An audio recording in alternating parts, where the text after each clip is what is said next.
Hi, welcome back. Last week we discussed the dialectical logic of development with the notion of the negation. This week we're going to discuss something kind of related, like the next step, which is the dialectical logic of complex systems and how those change over time. Now, absolutely essential for understanding this is grasping the dialectical contradiction of the universal and the individual, or the part and the whole, shall we say. And this really gets at one of the fundamental problems of philosophy, which is whether or not universal concepts such as animal or colour or any concept like that, whether or not they have a real existence or are just fictions of them, like convenient fictions perhaps, but have no real existence as such. Now, our starting point on this is going to be the nature of thought itself. Thought is inherently universalizing. Okay, we deal with universals whenever we think it's unavoidable, and that's what separates thought from mere instinct and sensation. Hegel frequently pointed this out, in fact, when he said that it is impossible to speak of the purely individual thing, because as soon as you do, you make it a universal. So for example, if I were to say, this leaf is green, I'm actually making it a universal twice, or I'm linking it to the universal twice. I'm saying that this thing, this individual object, is a leaf, which is a universal thing, and also that it's green, so it's a colour, which is, of course, also a universal thing. And Hegel points out that if you leave these universal determinations out and merely say this, in an attempt to make it really individual, in fact you end up making it even more universal, because of course everything can be described as this. In order to make it more particular, more concrete, you have to give it these universal determinations. You have to say it's green, it's a leaf, it's large, it's small, etc. So this kind of reveals the way in which thought is inherently about universals, or rather it links the individual to the universal, it synthesizes them, shall we say. Now, idealists like Plato have argued that these universals are the real truth, the real essence of existence. They're the most profound thing. And not only that, but they actually have a real existence. In other words, they actually exist. There is a kind of an ideal leaf, there is pure greenness. And all of the manifestations of these ideas are just that. They're just worse manifestations, if we like, imperfect forms of the ideal form that exists somewhere else in a kind of heavenly realm, shall we say. Now, this concept usually strikes us as quite strange in today's more scientific world. However, actually, in one form or another, this kind of idealist error really is still much more prevalent than we might think. So, for example, God itself is a form of this idea, the idea of a God. Because on the one hand, this God is obviously a universal, is the essence of the universe, created the universe, unites it, is the reason that the universe is the way it is, etc. And yet at the same time is treated as a concrete being, as a distinct thing that has a real existence, right? So once again, this idea of universals having a real and a prior or superior existence to concrete material things. And that is essentially the essence of this outlook, that the universal is prior to the concrete particular forms of it, if you like.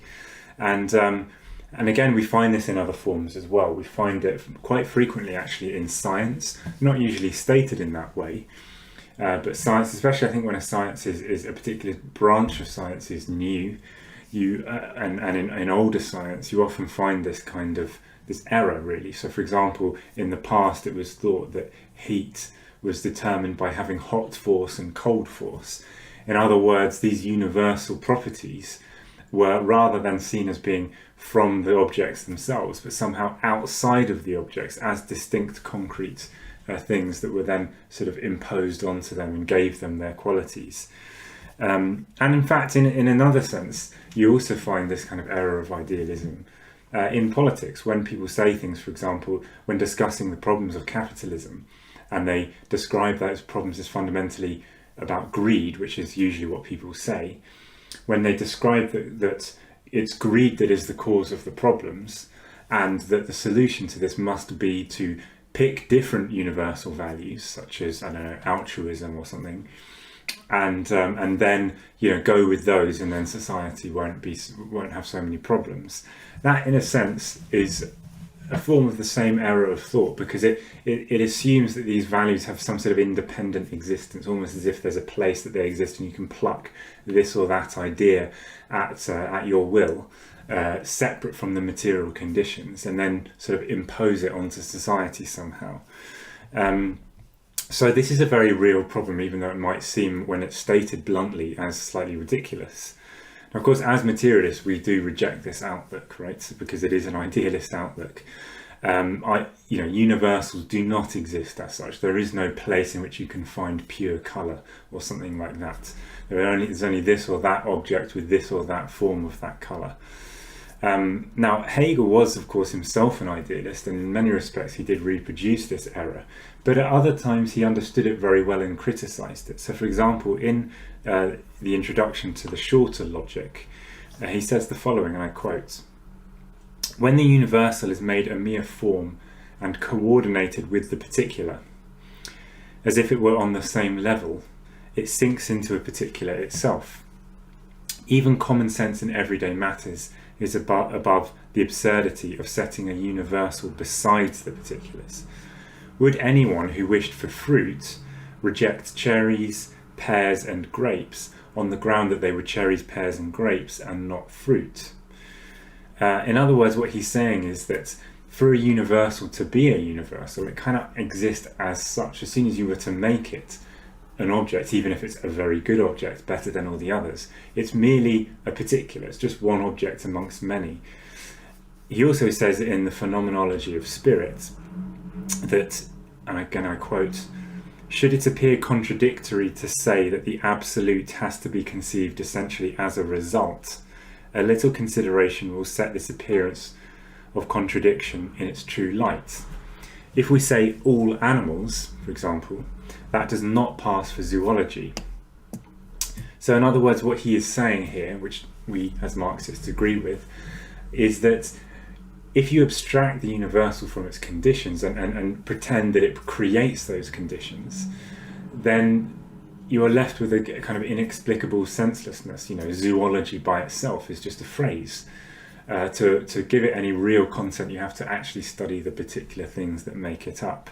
And if you remove it from that, then again, it just becomes a particular itself. He also says that the laws of the universe are not inscribed in the sky. They cannot be seen or heard. This is again the same point, that you cannot find a place in which the laws sort of exist in pure form or something and then are imposed onto the universe. However, he then reveals his idealism when he says that these universal laws exist only for the mind. They cannot be seen, but they can be apprehended with the mind. And I think that he is beginning to slip into his idealism by sort of suggesting that there's some sort of other realm of mind that in which universals reside, which isn't quite what Marxists think, and I'll explain that. Marx also ridicules this kind of idealist error. The error of treating universals as having an independent existence. In The Holy Family, one of his earlier books, where he says that he takes the absurdity of it. He shows that if you think that, for example, fruit, again, for some reason the example of fruit, if you take fruit as having an independent existence and a superior existence to its actual manifestations as apples and pears or anything else, then the only way you can explain the actual existence of concrete apples and pears is by sort of saying that for some mystical reason the fruit, the ideal fruit, must manifest itself, must sort of unfold itself into all these different forms. But of course, if that's the position, it remains a complete mystery as to why that happens. And that is the same argument that we would make, or one of the same arguments that we would make against any notion of God as a creator of the universe. Because the question always arises, well, why did God, if God is everything and is sort of self-sufficient and perfect, then what motivated God to create the universe at that particular time? And what motivated him to make it in this way and not that way? Why was it given these properties and not some other superior properties? And nobody can answer that question, because God is defined to begin with as perfect and superior to his creation. So for materialists, we start out from the concrete material things. That is absolutely fundamental. The material world is the prior thing. That is what really exists. Concrete, specific material objects, they are what is real. Do we then deny the existence of universals? Do we say that these concepts such as colour or shape or whatever, cause and effect, time, etc., do we say that these universals are not true, that they're just convenient fictions of the mind? This does also relate to the stuff that we discussed in earlier weeks, if you remember, on the problem of knowledge, for example. And of course, we don't deny that they exist. If you do, that is essentially positivism. And the error of positivism is that in what positivism basically states is that only concrete facts of, basically individual instances of things, concrete events, they are the only thing that has truth, or that we can know. And therefore, any sort of broader category or generalization is untrue or is unfounded, essentially. And so theoretical generalizations are essentially ruled out by positivism. And the trouble with that is, once again, we always end up finding that thought can't do without universals. Thought is inherently about universals and generalizations. And so if you write that out, you slip back into idealism, because you end up concluding that those universals that we do clearly use are again just conventions, just arbitrary inventions of the mind, essentially. And we reject that as materialists, as consistent materialists. If we think about it, any real object that exists, any physical material object, is actually not really so unique. Of course, each object is different, that's true. But actually everyone fits into a type. They will be made up of molecules and atoms, and there's only so many elements that exist. And we find them repeated again and again in the universe. And we find that all the objects are composed of these, general forms of matter which obey predictable laws. And of course, if you go further into, for example, the organic world, into life, we find that there are definite species. And it's true, each member of that species is different from the next, but only so different. In reality, they all conform more or less, or the vast majority of them conform to their type and are predictable in the way that they behave. That really applies across the universe, and that, of course, is the reason we are able to make universalizations which are useful. Otherwise, our universalizations would, why would they work? Why would they correspond to our life and be useful? There'd be no basis for saying that at all. Again, it would just be random or luck or arbitrary. So in reality, things conform very much to their type, to a very large extent to the type. The universe is predictable, we can generalize. And of course, that's the basis of human society as well. The fact that we can create tools that work in predictable ways, that are made of certain kinds of material that we find consistently in the world, and it's reliable that it does work in that way. That is obviously the basis of the entirety of human society. We couldn't do that. We couldn't create useful things, useful technology with which to live better. And that, again, that's the basis of society or of civilization. So this or that object is, yes, it is unique, and yes, it passes away. Everything is finite, everything dies or is destroyed at a certain point. But the new things that emerge in their place are also not so different. We find that, again, there's this tremendous regularity in things. So behind or after all of this flux, if you like, of imperfect, concrete particulars, we find there is an abiding kind of image that we are given. Certain predictable laws, certain regularity that we do find in the universe. And we can call these laws, basically, the reason why things behave in certain ways, essentially. That's what a law is. And therefore these universals are real in a sense, and they are enormously important. In a sense, a true universal, or a law, a correctly understood law, is more important, in a sense you could say even more true, than any fleeting instance of it, if you like.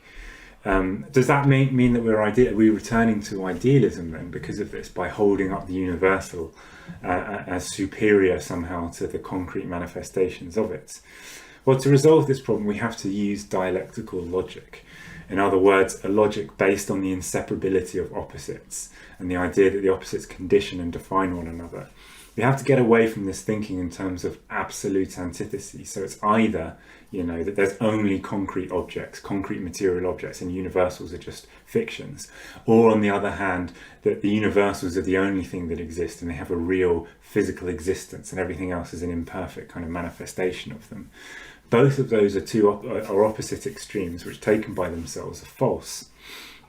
For us, yes, we start out with the concrete material objects. Of course, those are the starting point for any materialist.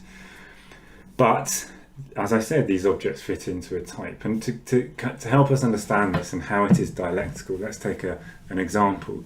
Let's return to this example of fruit. And let's take an apple, for example. Now, a specific apple that we might have in front of us, that certainly exists. It is definitely real, obviously. But at the same time, it is an apple. It isn't just this individual thing in front of us. It does correspond to a type. Now, how did it get that appleness, if we can call it that? Where does that come from? Was there an ideal apple that somehow imposed onto all of this chaos of matter the form of the apple? Obviously not. That would be the mechanism by which that would happen would be absolutely inexplicable. That's clearly not what happens. An apple has appleness because of the prior history of apples and indeed of evolution in general. It can only be an apple because before it there was an apple tree and there were seeds that were produced. And of course an apple tree can only do that because there's an environment in which it exists, which it is nourished by and which it is adapted for. And it can only be adapted for it because of a long prior history of evolution, essentially. That is how an apple becomes an apple. So an apple is in a sense more than itself. It is more than merely this particular object. It has general or universal appleness within itself. It has, if you like, crystallized within itself the past forms of all of this development. And also it has the future because it's in its own nature, of course, to produce seeds, to die, and for those seeds to be spread around and in turn produce further apple trees. So yes, so in a sense, the universal does exist, but it exists within those objects. It helps to mold those objects, and it can do that not because of any mystical force, but because of the real history of material development, the universal interaction of material objects over time. And it is the case that the universal only exists through these particulars. So just as the particular has the universal, if you like, within it, the universal also is nothing other than the particulars that it is made up of. And those particulars have to do that precisely because they are particulars. If you take, for example, your arm, that is merely a part of the whole of your body. And it can only, precisely because it is a part, it needs the rest of the body. It can only be a functioning arm because it's attached to a body with a heart that beats and blood and all the rest of it. That's what enables it to be an arm. So precisely the fact that it is merely a part is what binds it together into a definite whole. And what a universal is, what a correct universal law or concept is an adequate summation of that historical process of development, of the laws of motion, if you like, of complexes of phenomena, such as apples or fruit or human bodies, etc. So that is how we sort of dialectically resolve this problem, which is, as I said, is a huge problem of philosophy. The problem of where universals come from and whether or not they are true. And the final thing that I want to say is this also helps us to understand, and we're going to discuss this in later weeks in more depth. It helps us to understand how lawfulness and determination really operate. Because if laws do exist, if you like, and are very important, but on the other hand they don't exist in an ideal form separate from the matter that they express, or that they express the lawfulness of that matter. If they don't exist separate from that, then it follows that the law is also it's a result of the particular formation that the parts are in, if you like. So take the example of society, which is very obviously, as Marxists, is what we're interested in. there are laws to society. So take capitalism. There is the law of economic crises. There are laws of revolution. We do find revolutions periodically take place, and they have certain predictable features, and the same, of course, for capitalist crises. But these laws, as I've said, do not exist outside of or prior to capitalist society. They exist in and through the many millions of individuals and the particular relations that those individuals have with one another. But of course, each capitalist society and each moment in the history of capitalism has different individuals, although only so different, of course. They are still composed of people belonging to definite classes like the proletariat, but nevertheless concrete individuals with their own personal history, and the particular relationship that they stand in is obviously slightly different in different points of history. It's an enormously complex equation, if you like. And therefore, although there's only so much variation that capitalism can tolerate, and there will always be capitalist crises of a certain form that are similar, basically, there is also a uniqueness to each one, because it can't exist separately from those particular people in that society.